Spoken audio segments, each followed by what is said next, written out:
प्रदेश की जनता को चूतिया समझती है, बेवकूफ़ समझते हैं योगी बाबा कि भारतीय जनता पार्टी के निगाह में उत्तर प्रदेश की जनता कीड़े मकोड़ों की तरह हैं।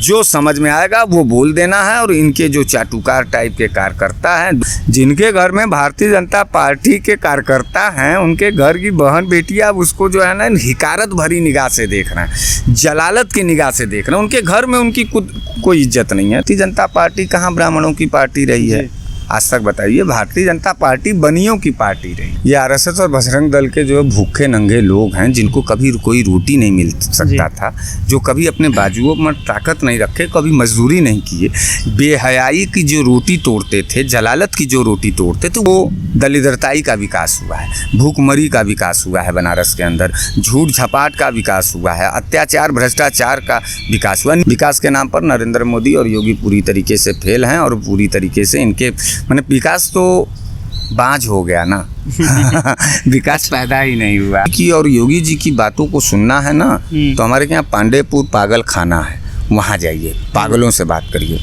यकीन मानिएगा। नमस्कार दोस्तों, स्वागत है आप सबका। मेरा नाम है करण दुबे और आप देख रहे हैं द देशी मीडिया। दोस्तों, जैसा कि आप सभी को पता है कि यूपी इलेक्शन नज़दीक है और तमाम तरह के नेता, राजनीतिक पार्टियां अपने रैलियां चालू कर चुके हैं, शिलान्यास हो रहे हैं। और हमने भी सोचा कि भैया यूपी चलते हैं और यूपी का देखते हैं कि क्या हाल है और वहाँ के इलेक्शन में इस बार जनता किसको चुनने वाली है। और इसी बीच की कड़ी में हम आ चुके हैं बनारस और हमारी मुलाकात हुई बनारस वाले मिश्रा जी से। तो भैया सबसे पहले तो महादेव, कैसे हैं आप? महादेव बहुत अच्छा हूँ, बाबा विश्वनाथ का कृपा है और अपने रामो करम पर चल रहे हैं। अच्छा, जो अभी तक की जो सबसे बड़ी बात है, यूपी में उठ रही कि यूपी की सबसे नंबर 1 पार्टी कौन सी है, आप क्या मानते हैं? देखिए, नंबर 1 पार्टी जो होती है करण जी, वो शासन और सत्ता की होती है। जिसकी सरकार है वो नंबर 1 पार्टी है। जो सड़कों पर संघर्ष करता है, जनता के आवाज़ पर जो है जाकर करके सरकार से अपनी बात रखता है, लाठियाँ खाता है, जेल जाता है, वो जनता के पक्ष वाली पार्टी होती है और वो सेकंड पार्टी होती है। तो अभी तो नंबर 1 पार्टी अगर कहा जाएगा तो योगी की जो क्रूर सरकार है, भारतीय जनता पार्टी की जो सरकार है, वो पूरी क्रूरता के साथ नंबर 1 पर बनी हुई है। तो क्रूर ऐसा क्या दिख रहा है आपको? क्रूर के जैसा आपको अब हम क्या बताएं। आप जैसे देखिए, आप नौजवान हैं, नौजवानों के बीच में आप जाते होंगे, आपको मालूम होना चाहिए कि 2 करोड़ रोजगार की नौकरी के साथ जो है योगी बाबा आए थे। और उत्तर प्रदेश में भी योगी बाबा सन 2017 के बाद से लगातार फर्जी आंकड़ा दे रहे हैं कि मैं कई लाख नौकरियां जो है सृजन कर रहा हूं। सबसे बड़ा मजाक तो तब हुआ जब कोरोना काल में उनका मीडिया में बयान छपता और कहते हैं कि मैं कोरोना काल में प्रतिदिन 30,000 नौकरियां दे रहा हूं।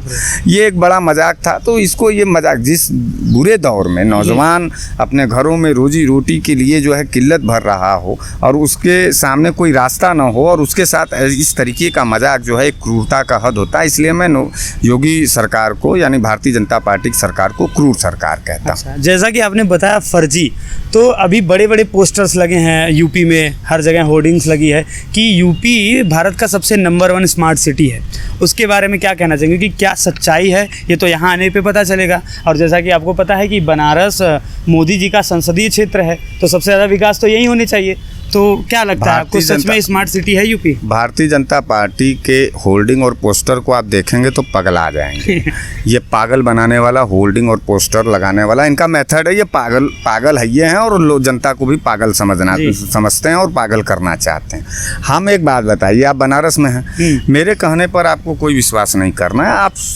आप खुद घूमिए, आप देखिए यहाँ पर कि शिक्षा का मानक क्या है, प्राथमिक विद्यालय में कितना डिजिटल प्राथमिक विद्यालय हुए हैं, कितने हॉस्पिटल में जो है वेंटिलेटर बेड आ चुके हैं, कितना ऑक्सीजन का लेवल है, हम स्टोरेज है, कितना दवा आराम से मिल रहा है। देखिए, स्मार्ट सिटी का एक मानक होता है, कितने घंटे जो है लगातार रोड स्ट्रीट लाइट पर जो है लाइटें जल रही हैं, किस तरह ये कॉस्मेटिक, मतलब बदसूरत से चेहरे को ऊपर से खाली क्रीम पाउडर लगा करके चमका देना और उसको स्मार्ट कहना। अगर यूपी पूरा स्मार्ट प्रदेश है तो हम आपसे पूछना चाहते हैं, मुंबई क्या है जी, केरला क्या है, कैलकाटा क्या है, हमारा जो है ये चेन्नई क्या है, ये जो डेवलप हैं, जो राजस्थान के सिटीज़ हैं, पिंक सिटी कहा जाता है, वो सब क्या है। इसका यह मतलब है पूरे देश में सिर्फ और सिर्फ उत्तर प्रदेश का विकास किया गया और पूरे देश के साथ धोखाधड़ी किया गया, या तो ये बात माना जाए। ये देखिए प्रैक्टिकल और तर्क की बात समझिए। मोदी बाबा क्यों तो पूरे देश के साथ गद्दारी कर गए, हम ये पूछना चाहते हैं। और योगी बाबा इतना बढ़िया काम किए हैं, तो मोदी जी के संसदीय क्षेत्र में अभी भी कूड़ों का अंबार लगा हुआ, वहाँ जा कर के आप देख लीजिएगा। सड़कों को आप घूम करके देखिए, बहते हुए नालियों को आप देखिए, बच्चों के जो विश्वविद्यालय और जो प्राथमिक विद्यालय हैं उनके शिक्षा के स्तर को देखिए। आप ये कह रहे हैं, आप इनका गाँव है गोदलियाबाद, जयापुर और नागेपुर, जा कर के आप वहाँ के स्मार्ट व्यवस्था को देख लीजिए। पूरी तरीके से एक ब्लफिंग पावर के साथ जो है योगी सरकार काम कर रही है। उत्तर प्रदेश की जनता को चूतिया समझती है, बेवकूफ़ समझते हैं योगी बाबा। अच्छा, उनका भी कोई दोष नहीं है। देखिए, आदमी जिस श्रेणी का होता है उसको वही आदमी सबको दिखाई देता है। जैसे आप पढ़े लिखे हैं ना, तो आप किसी बेवकूफ़ से भी मुलाकात करेंगे तो आप उससे सभ्यता से बात करेंगे, क्योंकि आपकी पढ़ाई लिखाई वहाँ पर काम कर जाएगा। जी। अच्छा, कोई बेवकूफ़ आदमी किसी बड़े पढ़े लिखे आदमी के सामने जाएगा ना, तो वो अपने ही श्रेणी की बात करेगा। तो ये तो बात फैक्ट हो गया कि हाई स्टेटस को कभी भी मेंटेन नहीं किए हैं और हाई क्वालिफिकेशन के साथ कभी योगी बाबा बैठे नहीं हैं। वो झूठ झपाट वाली राजनीति है उनका, और वही आरएसएस और बजरंग दल का जो नफरत का कहानी है, किस्सा है, उसी को सुन सुन करके ये पगलाए हुए हैं। हम अब योगी सरकार से कुछ नहीं कहना चाहते हैं। हम तो योगी बाबा के प्रदेश में यानी उत्तर प्रदेश में तमाम गरीब गुरबों, उन जनता से मैं कहना चाहता हूं, आपके चैनल के माध्यम से नौजवानों से कहना चाहता हूं, बहन बेटियों से कहना चाहता हूं, किसानों से कहना चाहता हूं, बुनकरों से कहना चाहता हूं कि आप अपनी हैसियत को समझिए। किसके निगाह से समझिए? योगी बाबा और भारतीय जनता पार्टी के नज़रिए से समझिए। कितना इतना उलूल जुलूल झूठ झपाट आरोप और बेखुफ्ताना हरकत करने वाला जो है, बात करने वाला जो है, खाली भारतीय जनता पार्टी बड़ी बेबाकी से बोल जाती है। तो इसका यह मतलब है कि भारतीय जनता पार्टी के निगाह में उत्तर प्रदेश की जनता कीड़े मकोड़ों की तरह हैं, जो समझ में आएगा वो बोल देना है। और इनके जो चाटुकार टाइप के कार्यकर्ता हैं, अरे युवा क्या है, माँ बाप की उम्मीदों को पूरा न कर पाने वाला व्यक्ति हैं। आप उसको ध्यान से, कभी आप युवा कार्यकर्ताओं को देखिएगा भारतीय जनता पार्टी, मैं प्रैक्टिकल बात कर रहा हूँ, उनसे आप बात करिएगा और उनसे पूछिएगा कि अच्छा आप काम क्या करते हैं। वो नीलबटा सन्नाटा रहेंगे। अच्छा, उनके माँ बाप से भी पूछ लीजिएगा कि आपका बेटा बढ़िया काम कर रहा है और कैसा आप फील करते हैं अपने बच्चे को देख करके। उनके भी वेदना को देख लीजिएगा। जिनके घर में भारतीय जनता पार्टी के कार्यकर्ता हैं, उनके घर की बहन बेटी आप उसको जो है ना हिकारत भरी निगाह से देख रहे हैं, जलालत की निगाह से देख रहे हैं। उनके घर में उनकी कोई इज्जत नहीं है। तो उत्तर प्रदेश और हम लोगों की तो बीच की बात है। अच्छा, एक चीज़ और है कि अभी इस वक्त जो इलेक्शन है उसमें सबसे ज़्यादा बात हो रही है ब्राह्मणों पर राजनीति, क्योंकि कुछ लोग कहते हैं कि सब ब्राह्मणों की पार्टी बीजेपी है, वहीं कुछ लोग ये भी कहते हैं कि सबसे ज़्यादा ब्राह्मण योगी सरकार में मारे गए हैं। तो आपको क्या लगता है कि इस बार ब्राह्मण किसको चुनने वाले हैं? क्योंकि अभी कुछ दिनों पहले एक नेता हैं बीजेपी के, हरिद्वार दुबे, उन्होंने कहा कि ब्राह्मण ससुर कहाँ जाएंगे। तो इस पर क्या कहना चाहेंगे आप? अब यही समझ लीजिए, हरिद्वार दुबे को, भाजपा को तो बात छोड़िए, भाजपा क्या कर रही है क्या नहीं कर रही है। भाजपाई ब्राह्मणों का भाषा समझिए। जिस खानदान का नेता ही दलाल बन करके अपने कुल खानदान के आवश्यकताओं को, अपने कुल खानदान के मर्यादा को किसी जबरदस्ती किसी राजनीतिक दल के डेवड़ी पर माथा रगड़ने के लिए सोचता हो, वहाँ अपने कुल खानदान के जज्बात को ले जा करके नीलाम करने की बात सोचता हो। हरिद्वार दुबे की बात मैं कर रहा हूँ। ये हरिद्वार दुबे जी, हमको तो नहीं लगता है कि वो ब्राह्मण होगा। ब्राह्मण न्याय का प्रतीक है। ब्राह्मण हमेशा गलत के खिलाफ पहला आवाज़ उठाने वाला ब्राह्मण कम्युनिटी है। आप ये मैं इसलिए नहीं कर रहा हूँ कि मैं ब्राह्मण हूँ, मैं इसलिए आपसे कह रहा हूँ कि शास्त्रों का आकलन आप कर लीजिए। सब सारे जाति बिरादरी धर्म मजहब को एकजुट करके, चाहे दुख का बेला हो परिवार में, चाहे सुख का बेला, सबके जीविकोपार्जन के लिए ब्राह्मण ने एक चक्र ऐसा बनाया जिसमें सारे जाति बिरादरी के लोग होंगे।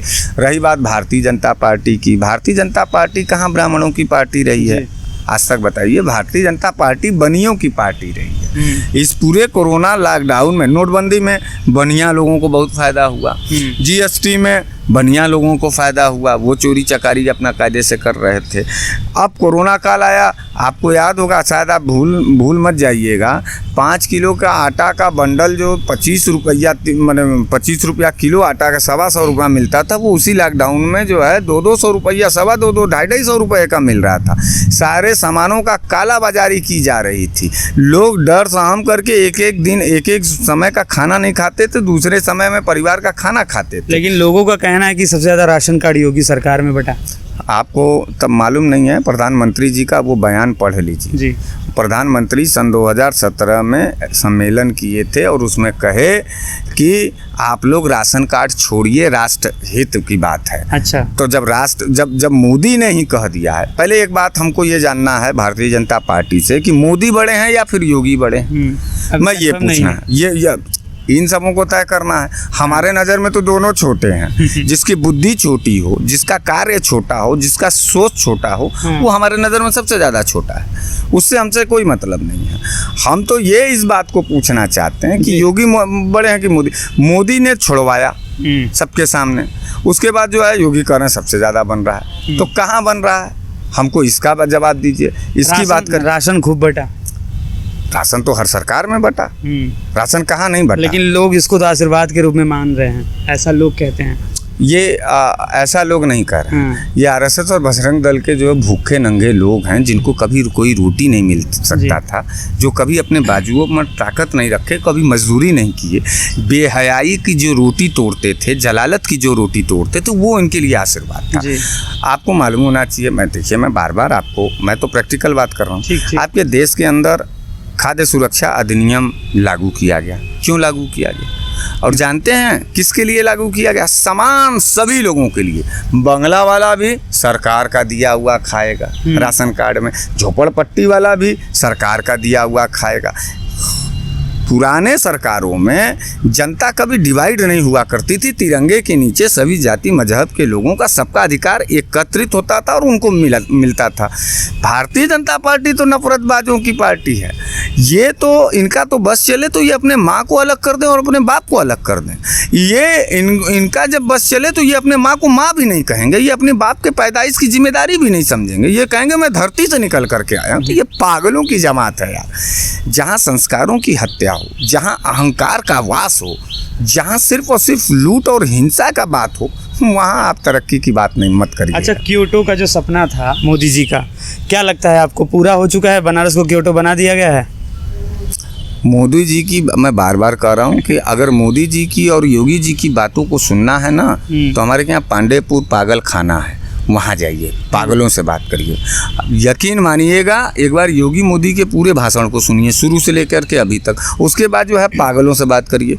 आप जब दिल पर हाथ पर फैसला लेंगे तो आपको लगेगा कि ये पागल थोड़े अच्छे हैं, ये योगी मोदी सबसे बड़े बेवकूफ़ आदमी हैं। तो ये बेवकूफ़ाना हरकत की बात है।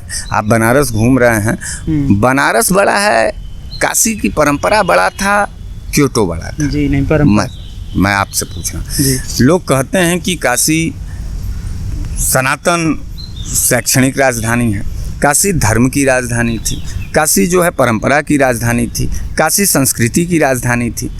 काशी बड़ा था क्योटो से, छोटा था क्योटो से। लेकिन विकास भी तो जरूरी है। विकास कौन सा किए हैं हमको बताइए? कहीं मेट्रो चल रहा है? मेट्रो माने विकास के मानक में मेट्रो आता है कि नहीं आता? चलिए ठीक है, मान लीजिए नहीं आ पाया 7 साल में। कॉरपोरेशन की बसें चल रही हैं बनारस में। यही तो मैं आपसे पूछने आया। नहीं, मैं पूछ रहा हूँ कि विकास का मानक जी। कौन सा विकास हुआ है, हम ये बताइए। अच्छा, सन 2014 से पहले भी यही भारत माता मंदिर का ये पक्की रोड हुआ करती थी। ऐसा तो है नहीं कि ये नया रोड बनवा दिए हैं। नहीं, ये पुरानी रोड है। हाँ, अंडरग्राउंड भी नहीं है, ये वही पुरानी रोड है, वही डिवाइडर है, वही उधर की लोग हैं, वही इधर के लोग हैं। हाँ, विकास हुआ है ये कि जो दलिद्रताई का विकास हुआ है, भूखमरी का विकास हुआ है बनारस के अंदर, झूठ झपा लूटपाट का विकास हुआ है, अत्याचार भ्रष्टाचार का विकास हुआ, निर्ममता का विकास सबसे ज़्यादा हुआ है। तुम मेरे पड़ोसी हो, बिना खाए मर जा रहे हो, कोई दिक्कत नहीं है, लेकिन तुमको सरकार से बोलना नहीं है। मैं सरकार का तलवा चाट रहा हूँ, तुम्हारा भी झोटा पकड़ करके सरकार का तलवा चटवाऊँगा। इस तरीके के निर्ममता और निर्लज्जता का विकास हुआ है। विकास के नाम पर नरेंद्र मोदी और योगी पूरी तरीके से फेल हैं और पूरी तरीके से इनके माने विकास तो बाँझ हो गया ना। विकास पैदा ही नहीं हुआ। अच्छा, बनारस शहर में और यूपी में पूरे योगी सरकार में कोरोना कैसा बीता?